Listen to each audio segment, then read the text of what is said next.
In the city lights we run, chasing dreams till break of dawn. Every heartbeat shares the song, holding on we carry on. Underneath the starlit sky, time just flies and so do I. With you by my side tonight, we hold on and we fight, holding on to tomorrow. No more pain, no more sorrow. In your arms I find it all. We won't let the future fall.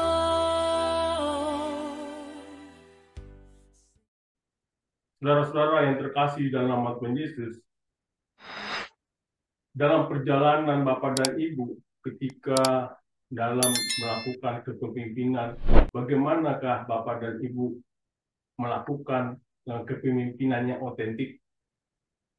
Bapak-bapak dan Ibu, para personal dan juga para pimpinan perusahaan, bahwa kepemimpinan bukan saja sekedar strategi atau pengambilan keputusan. Ia adalah nilai yang kita pegang dan warisan yang akan kita tinggalkan.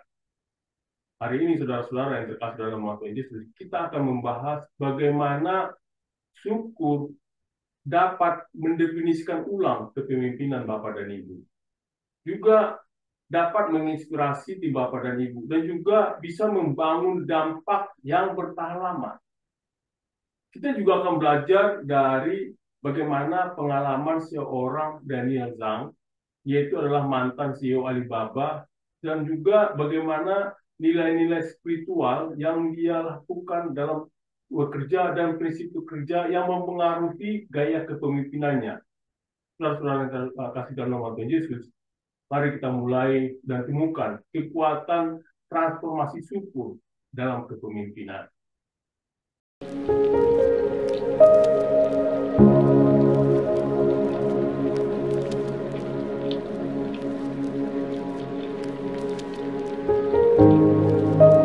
Saudara-saudara yang terkasih dalam nama Tuhan dan Yesus, apa yang dimaksud dengan syukur dalam kepemimpinan?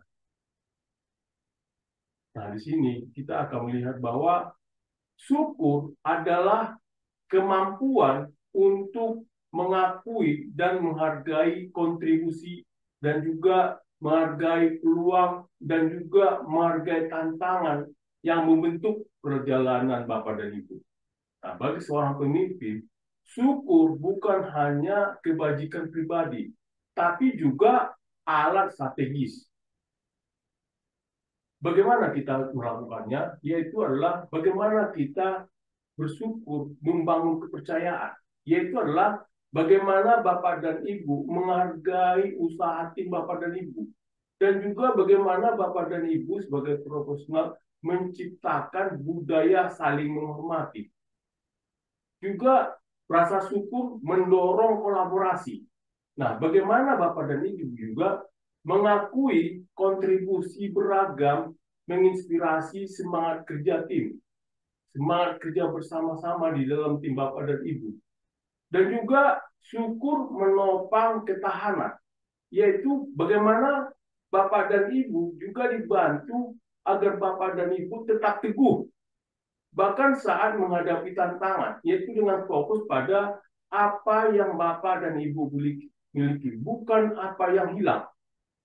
Nah, ini kita setelah tadi membaca, dan ini selaras dengan apa yang kita baca tadi di 1 Timotius 1 ayat 12 sampai 17 tadi, di mana kita pelajari bahwa Rasul Paulus menyatakan rasa syukur yang mendalam karena dipercaya menjalankan misi meskipun memiliki banyak kekurangan. Nah, pengakuan akan anugerah ini adalah pelajaran abadi bagi Bapak dan Ibu sebagai pemimpin untuk merangkul kerendahan hati dan juga pelayanan. It always starts the same way. Alarm clock. 6 a.m. Monday. It always comes. Beep, beep, beep, beep, beep, beep. It's an angry alarm clock. Coffee. Coffee. Autopilot. Kitchen, coffee, car, commute. Some days, I feel like I'm just part of the engine. I show up, but I don't feel connected.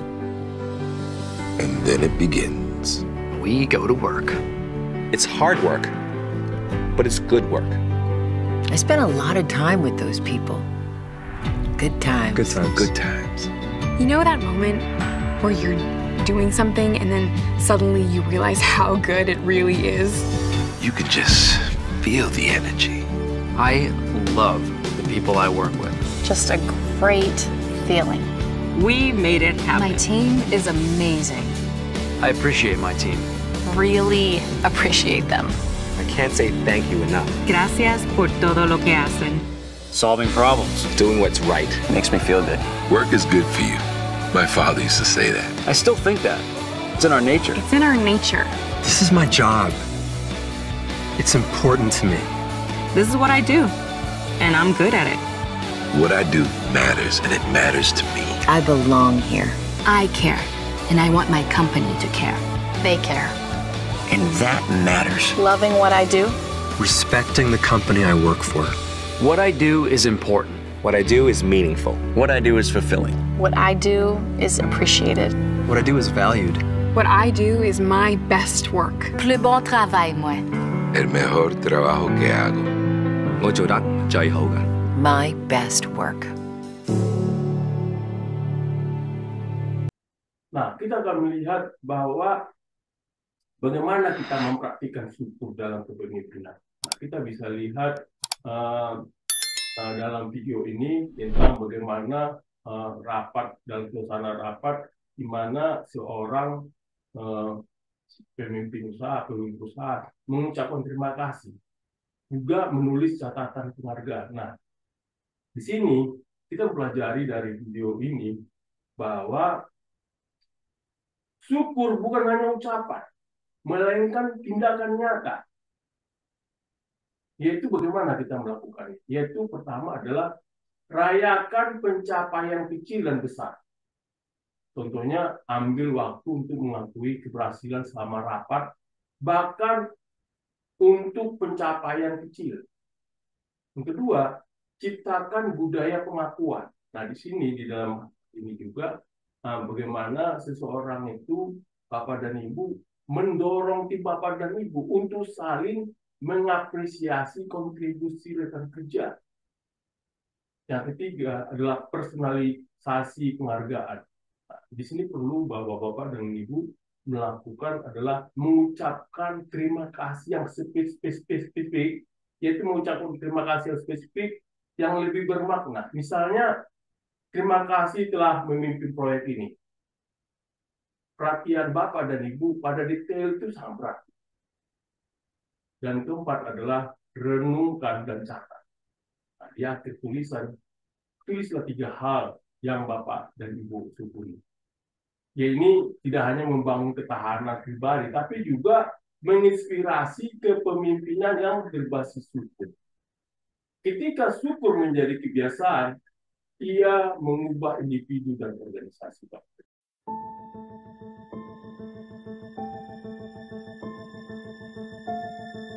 我们把阿里巴巴定位，就把它作为国际战略，我们不要把它定位是国内战略。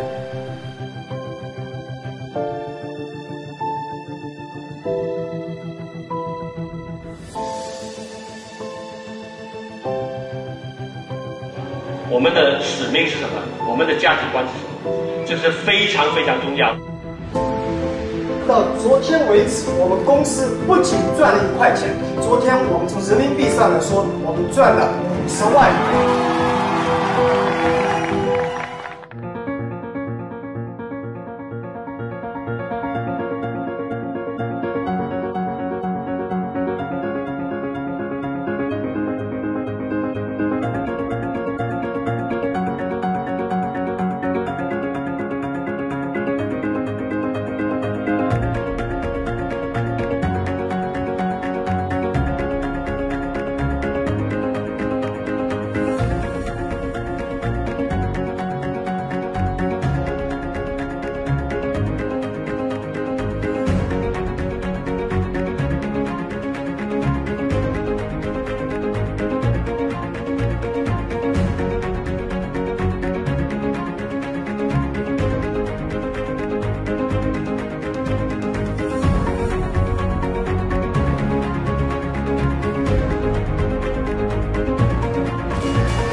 我们能够看到，因为我们的努力，这个社会能有一点点的进步，这是我们由衷的高兴。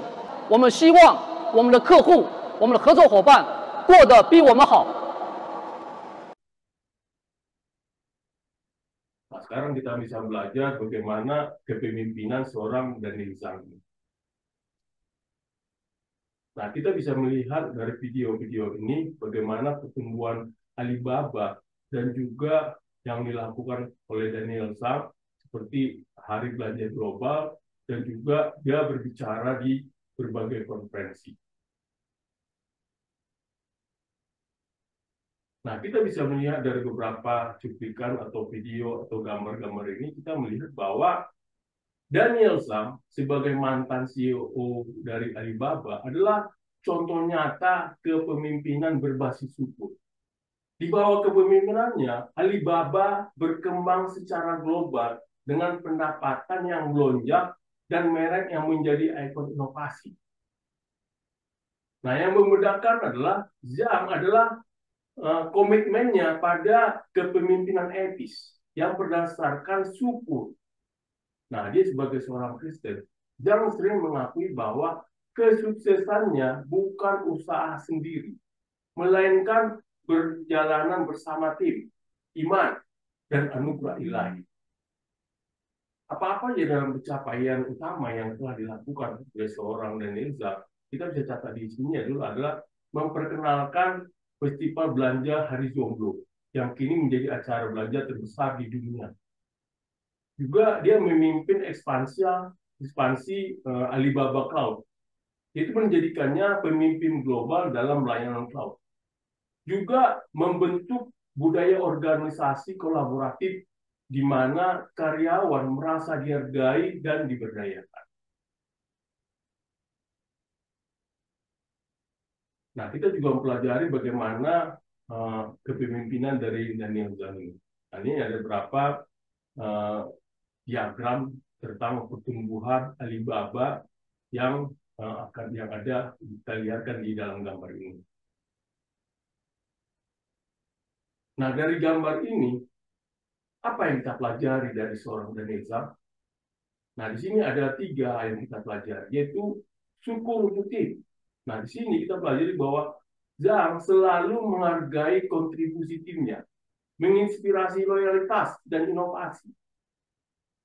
Kedua adalah kepemimpinan berbasis iman. Nah, seperti Paulus dalam surat Paulus dalam 1 Timotius 1 ayat 14, kepemimpinan Zhang berakar pada anugerah dan kerendahan hati, mempercayai bahwa setiap peluang adalah hadiah. Yang ketiga adalah komitmen pada inovasi. Nah, di sini bagaimana Zhang menunjukkan syukur dengan terus memperbaiki sistem, memberdayakan karyawan untuk berpikir kreatif, dan juga memimpin inisiatif sebagai ekspansi global dan proyek yang berkelanjutan.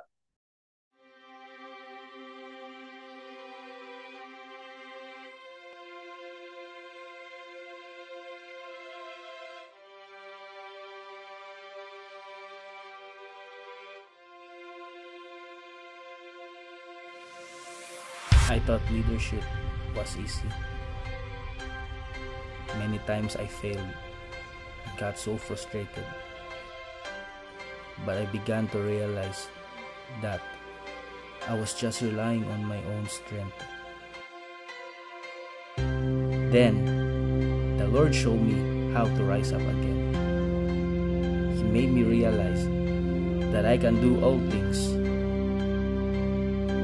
not by might, nor by power, but by His Spirit.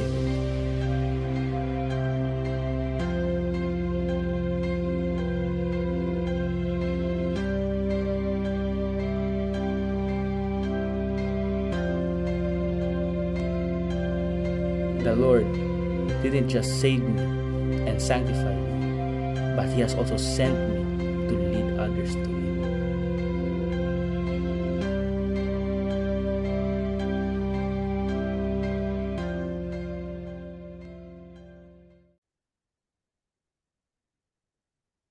Saudara-saudara yang terkasih dalam Tuhan Yesus, nah, kita sekarang belajar bagaimana melihat syukur sebagai katalis ketahanan.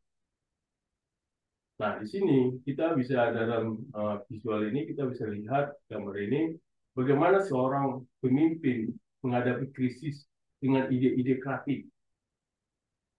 Nah, Bapak-bapak dan Ibu yang terkasih dalam Tuhan Yesus, tantangan adalah bagian tak terhindarkan dalam kepemimpinan. Nah, rasa syukur membantu pemimpin menghadapi kesulitan dalam kejernihan dan ketahanan. Syukur bergeser fokus dari apa yang salah menjadi apa yang bisa dipelajari.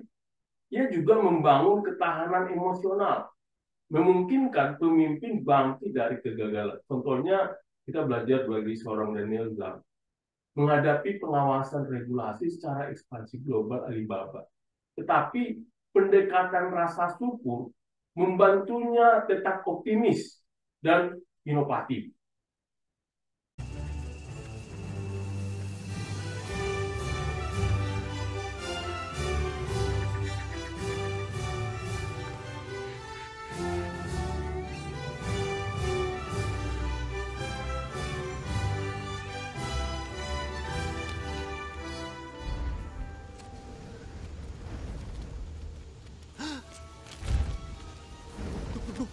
Oh no! I'm lost! Where's the light? It just went away! What do I do? Help! We'll be stuck here forever! Do not panic! Do not panic! We are trained professionals! Now stay calm. We are going around the leaf. Around the leaf? I don't think we can do that. Oh, nonsense. This is nothing compared to the twig of 93. That's it. That's it. Good. You're doing great. There you go. There you go. Watch my eyes. Don't look away. And here's the line again. Thank you. Thank you, Mr. Soil. Good job, everybody. Oh, my, there's quite a gap, Mr. Soil. Shouldn't we tell the Queen? I don't think we need to involve the Queen in this. She's got enough on her plate already. Training her daughter. Oh, yes, Princess Ada, the poor dear. Nah, kita bisa lihat di sini di video ini bagaimana, atau gambar ini, bagaimana seorang pemimpin berbicara kepada timnya. Saudara-saudara terkasih dalam Yesus, kita lihat di sini bahwa tim mencari bimbingan dari pemimpin saat masa sulit. Sementara syukur memberdayakan pemimpin untuk menginspirasi tim dengan mengakui usaha mereka dan menekankan visi bersama untuk masa depan. Nah, ketika karyawan merasa dihargai, mereka lebih mungkin tetap terlibat dan berkomitmen. Nah, rasa syukur dari seorang pemimpin adalah motivator terbesar bagi tim. Choosing the right successor is one of the most important decisions a leader will make to ensure the sustainable performance of their business in the long term. One overlooked aspect of the process of choosing a successor are decision biases, and leaders are not immune to this. Here are 3 tips. Tip 1. Give failures another chance. Tip 2. Be suspicious of unanimous support. Tip 3. Demote your best executives before succession. Nah, saudara-saudara terkasih dalam Tuhan Yesus, nah sekarang kita bagaimana membangun warisan kepemimpinan yang berlandaskan syukur. Saudara-saudara terkasih, bahwa kita bisa lihat bagaimana gambar ini atau dari video ini, seorang pemimpin menyerahkan jabatan kepada penerus. Supaya apa? Supaya terjadi ada perkembangan daripada organisasi. Nah, dari sini kita pelajari apa? Bahwa kepemimpinan bukan hanya tentang hari ini. Ini tentang meninggalkan warisan. Atau kita dengar namanya legacy. Syukur memastikan bahwa dampak Bapak dan Ibu melampaui masa jabatan Bapak dan Ibu. Menciptakan budaya yang terus berkembang. Nah, fokus Daniel Zhang bahwa pada rasa syukur, yaitu membantu Alibaba mencapai keberhasilan luar biasa sekaligus mendorong praktik berkelanjutan dan etis. Nah, kisahnya ini mengajarkan kita untuk berpikir melampaui hasil langsung dan juga memprioritaskan dampak yang abadi. Nah, di sini kita juga mempelajari bagaimana seorang profesional itu mempraktekkan strategi berbasis syukur. Karena syukur ini adalah bagaimana seseorang membangun warisan kepemimpinan Bapak dan Ibu dengan rasa syukur. Apa yang Bapak lakukan? Yaitu adalah pertama, renungkan dan akui. Secara rutin renungkan siapa dan apa yang membentuk pekerjaan Bapak dan Ibu. Kedua, beri kekuasaan pada orang lain. Yaitu adalah investasikan dalam pertumbuhan tim Bapak dan Ibu dan rayakan pencapaian Bapak mereka yang dalam tim Bapak dan Ibu. Tiga, layani tujuan yang lebih besar.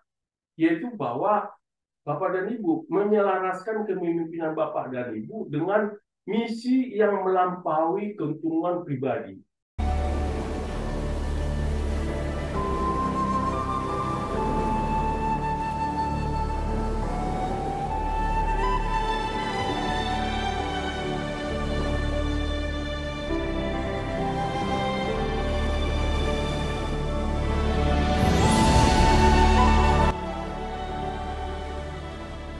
Sini kita bisa pelajari bahwa tadi bagaimana bapak-bapak memimpin dengan syukur, bahwa syukur mengubah kepemimpinan menjadi perjalanan pelayanan, ketahanan dan dampak.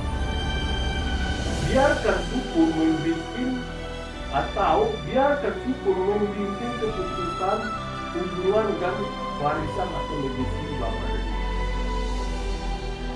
Tetapi terima kasih telah mengikuti perjalanan ini. Ingatlah bahwa untuk memimpin dengan hati, melayani dengan tujuan, dan juga selalu bertindak dengan syukur. Stay profesional.